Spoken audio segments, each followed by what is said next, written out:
Hey everyone, I'm Gary Edelman. Hey, I'm Chris White. And here we are at Todd's Tavern. We're about 4 or 5 miles sort of southeast-ish of the Wilderness battlefield. And why are we standing here? Why did the troops come here, and why is that important, Chris? So we are basically smack dab between the Wilderness, which is to the north of us, up this road, modern day Route 613, the Brock Road, and Spotsylvania Court House, which is to the south of us. And Spotsylvania is the inside track to the Confederate capital of Richmond.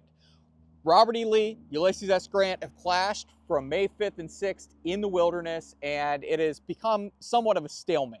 And it produces this battle more than 30,000 casualties combined. It is one of the bloodiest battles of the American Civil War. But at this point, Ulysses S. Grant has a decision to make, and that is, should I move forward towards Richmond and keep pushing on towards the Confederate capital, which will draw Robert E. Lee's Army in Northern Virginia in that direction, and keep contact with him, or should I pull back to either Fredericksburg, which is about 15 miles to the east of us, reorganize, lick my wounds, or pull back across the Rapidan River, back to where I came from the Culpeper area. As had his predecessors. Exactly. So what Ulysses S. Grant decides to do on May the 7th is that he is going to put the Army of the Potomac in motion and start moving down this road, as well as a series of other roads that will bring us to Spotsylvania Court House. His idea is to interpose himself between Lee's army and Richmond and have Lee attack him, because the Brock Road gives him the inside track, interior lines to get to Spotsylvania. Lee, to move down to Spotsylvania Court House, has to go on exterior lines, which means a longer line of march, and he does not have a direct road to get there for a while. Now, this is interesting, and I'd be curious what you have to say about this, or Chris, or Dan or Sarah behind the camera there. This is known as the thing of legend. Grant turned south. His troops are cheering and everything like that. But has this just sort of become a cliche? Is it really that big of a deal that he does this? No, it's a huge deal, because on the morale side of the Army of the Potomac, I mean, time and again, this army has either been bested by Robert E. Lee or it has been stalemated by them. Even at Gettysburg, some people will come down on George Meade for not moving quickly enough to go after Robert E. Lee. But when you're dealing with Robert E. Lee and you have this very, very dangerous general officer, it's tough to come down too hard on George Meade, because, the Army of the Potomac was pretty wounded at Gettysburg. Fast forward here into the Wilderness, and we have Grant, who now has made contact with the enemy, hasn't won, hasn't lost, but has that decision to make. So when Grant decides to keep moving south, the Federal troops in the road, specifically the 2nd Corps, will see the Union 5th Corps starting to move down in this direction on the evening of the May 7th into the morning of May the 8th. There's fires burning.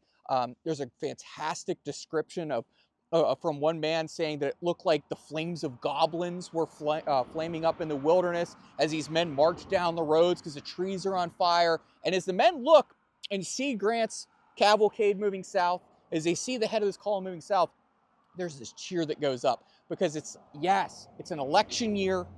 We're still moving on towards Richmond. This guy who came in from the west, who we weren't really sure about, and we've seen Westerners come east before and it didn't go well, he's going to keep that campaign going. We're going to move down towards Spotsylvania. We don't know what's coming next, but there's a lot of implications for the Union Army of the Potomac as well as the Army of Northern Virginia. Good. Now, I'm getting sort of a high sign from Dan Davis off the camera before I bring him on. And by the way, he did it in a humorous manner, which is why I smiled while Chris was describing things.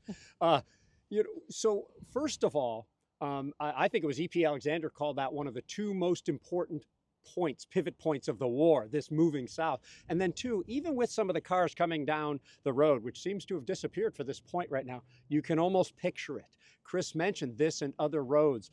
There it is. And on the left side of the road over there, the Trust currently owns that.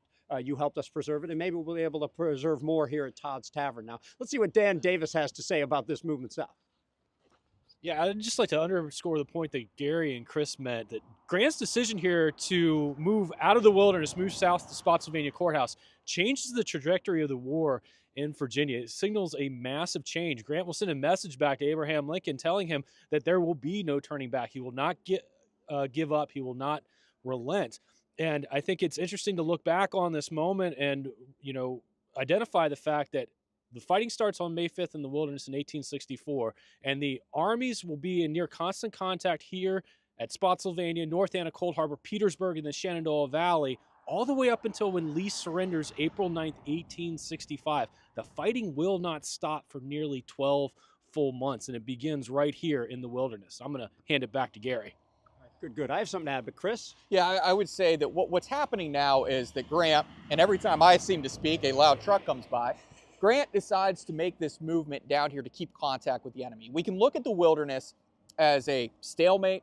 We can look at it as a Confederate victory because the Federals give up the field, but it's only a tactical victory then for the Confederates. The strategic victory will come with Grant moving to the south, because what Lee now has to do, he wants to take back the initiative, but he can't. He has to move to meet Ulysses S. Grant. So Grant, as he starts to move to the south, is drawing Robert E. Lee's army out of the wilderness. And as you notice where we are here at Todd's Tavern, we're getting into the open fields. This is where we can start to let the numbers of the Federals play into that numbers game, if you will, that arithmetic of war, where if we can get into these open fields, we can batter Lee's army, and we can interpose ourselves between Richmond and Lee and have Lee maybe attack us because we know how aggressive he is. So that's what we're starting to look at on that level. So this is maintaining that contact with the enemy so that body blows can be landed by other armies, by Ben Butler, David Hunter out in the valley, Nathaniel Maddox. We know, we're looking back with 20/20 hindsight now saying, well, those guys didn't do anything. But it opens the opportunity for them to do so in 1864. Yeah, what a great example of both generals doing what they can with what they have. Grant wants that open ground, his numerical superiority, his artillery superiority to come to grips down here, whereas Lee wanted to trap Grant in the wilderness. This whole campaign, this incredible campaign, is an example of both sides not only trying to understand the other, but use those advantages they have to bring this thing to an end. And I want to keep going with that. This campaign is unlike any other of the Civil War. You may have seen already, we hope you've seen our detailed coverage of the wilderness. And by the time you get to Spotsylvania, you might be 6, 7, even 8 videos in by that time. But think about this compared to the Atlanta campaign.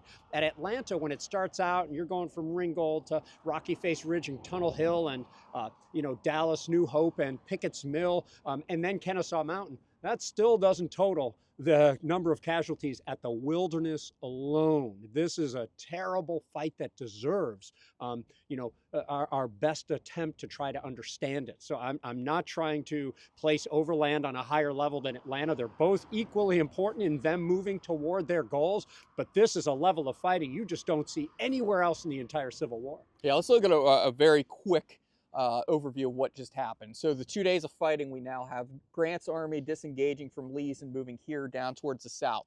In this area, and we'll talk about in another video, the Union cavalry under Philip Henry Sheridan, a hand-picked man coming in from the Western Theater, is supposed to be clearing this road. The road behind me that you might see past that truck, that's the Catharpin Road leading out, and then another road behind us leading out past Todd's Tavern. All these roads need to be cleared of Confederate horsemen. That's his job.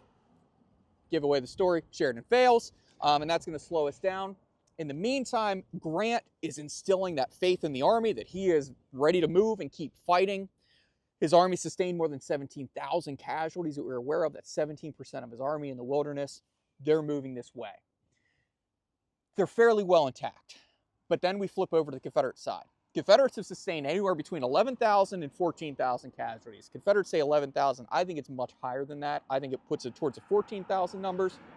Lee himself knows that if he can pursue Grant towards Fredericksburg, he has roads. But if he needs to move to Spotsylvania Court House, he needs to get out of the wilderness, and there's no road to get him there directly.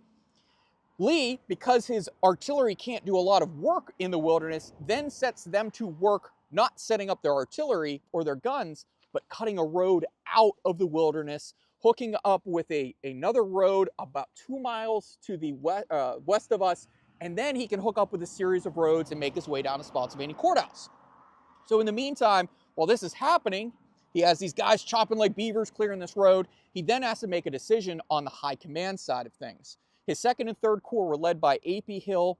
3rd Corps, 2nd Corps is led by Richard Ewell. Ewell had a really good battle in the wilderness. Hill, as usual, a terrible battle. Then we would jump over to James Longstreet. Longstreet showed up at the right place, the right time, led a counterattack, a flank attack. Everything seemed to be going well, wounded by his own men. Now we have to replace him. Who do we choose from? We have a few different options, including Jubal Early, Lee's bad old man, or we have Richard Herron Anderson, who used to serve in First Corps. We go with the vanilla Anderson because he is known by the First Corps. Anderson now takes over.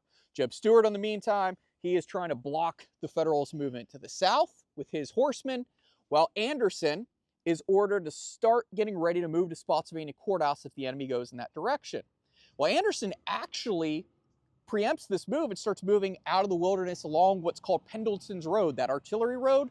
Fires are coming across that woods, and Anderson's men can't camp, so they have to keep moving a little closer to Spotsylvania. They keep moving, and unbeknownst to them, the next place that the Union Army will arrive is Spotsylvania Court House. And because of Mother Nature, a little bit of forethought from Robert E. Lee, and a little bit of dumb luck, they're moving their way south towards Spotsylvania Court House, a race they will ultimately win. I think that the rest of this campaign, you know, from Todd's Tavern onto Spotsylvania and then onto North Anna, Potomac, Cold Harbor, and onto Petersburg is going to be examples of the Confederates doing more with less. As they have less, they start pitting smaller Confederate divisions against entire Union Corps and somehow not buckling under that. So take it away, Chris. Let me close this by saying here is how one of the Grant staff officers will assess the campaign on Grant's side. He said, "The Grant was disappointed in the day's events, not because Lee had obviously the best of it, but because he himself had discovered the Army of the Potomac's one weakness, the lack of springly formation and audacious, self-reliant initiative." That's something that Robert E. Lee always had his army going with. You always take calculated risks. George McClellan never had that in the Army of the Potomac, and it was still stuck in their minds. On the Confederate side, I want you to think about this. Chancellorsville, they lost Stonewall Jackson and came close to victory. Came close to victory here in the wilderness, they lost James Longstreet. Both of them were felled by friendly fire. Confederate General Edward Perry, referring to the wounding of both of those men, said, "The evil genius of the South is still hovering over those desolate woods, where we almost seem to be struggling with destiny itself." And to close it off, Theodore Garish probably said it best. Whenever Grant's armies left here, and Dan described the fighting over the next 12 months, if Grant's armies have obtained a grip on the throat of the Confederacy, a grip that will not be relaxed until treason gasps and dies. So this is all, cards are on the table as they start moving south towards Spotsylvania Court House, and the calendar keeps creeping ever closer to November and the presidential election. Keep up with us here on the American Battlefield Trust YouTube channel. Head over to battlefields.org, learn more about what we're doing. And I want to thank Andy behind the camera, Gary Edelman, Dan Davis, Sarah who's hanging out over here. I'm Chris White. Thank you for watching, and thank you for supporting battlefield education and preservation. Huzzah! Hello, this is Trace Atkins. To stay up to date on all the latest and coolest videos, please subscribe to the Trust YouTube channel. Preserve, educate, inspire.